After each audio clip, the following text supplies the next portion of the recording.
వచ్చే ఏడాది జరిగే మెన్స్ వన్డే టీ20 వరల్డ్ కప్లను మరింత ఉత్కంఠభరితంగా మార్చేందుకు అంతర్జాతీయ క్రికెట్ మండలి కొత్త ఫార్మాట్లకు శ్రీకారం చుట్టింది.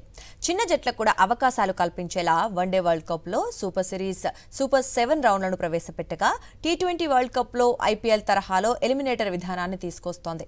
ఈ కొత్త ఫార్మాట్ క్రికెట్ అభిమానులకు సరికొత్త అనుభవం కలిగిస్తుందని ఐసీసీ భావిస్తోంది.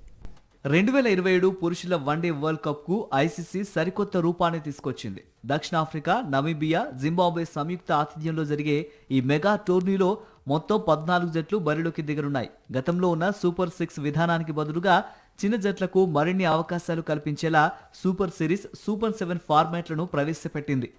గ్రూప్ దశ ముగిసిన తర్వాత 2 గ్రూపుల్లో చివరి స్థానంలో నిలిచే 3 జట్లు సూపర్ సిరీస్లో తలపడతాయి.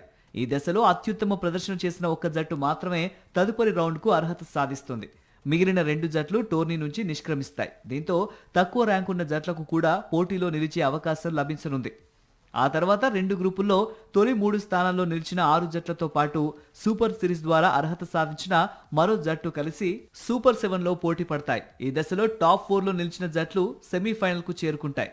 సెమీస్లో విజయం సాధించిన 2 జట్లు నవంబర్ 21న జరిగే ఫైనల్లో వరల్డ్ కప్ కోసం తలపడతాయి. ఈ మెగా టోర్నీ అక్టోబర్ 4 నుంచి ప్రారంభం కానుంది. టీ20 వరల్డ్ కప్ ఫార్మాట్లో కూడా ఐసీసీ భారీ మార్పులు చేసింది. ఇకపై 20 జట్లను 5 గ్రూపులుగా విభజించి టోర్నీ నిర్వహించనుంది. ప్రతి గ్రూప్ నుంచి తొలి 2 జట్లు సూపర్ 10కు అర్హత సాధిస్తాయి. అక్కడ నుండి 2 గ్రూపులుగా పోటీలు జరగగా ప్రతి గ్రూప్లో అగ్రస్థానంలో నిలిచిన జట్లు ఐపీఎల్ తరహాలో ఎలిమినేటర్ విధానంలో సెమీఫైనల్ బెర్త్ కోసం పోటీ పడతాయి. దీంతో 2 ప్రపంచ కప్లు అభిమానులకు మరింత ఉత్కంఠభరితమైన అనుభూతిని అందించనున్నాయి.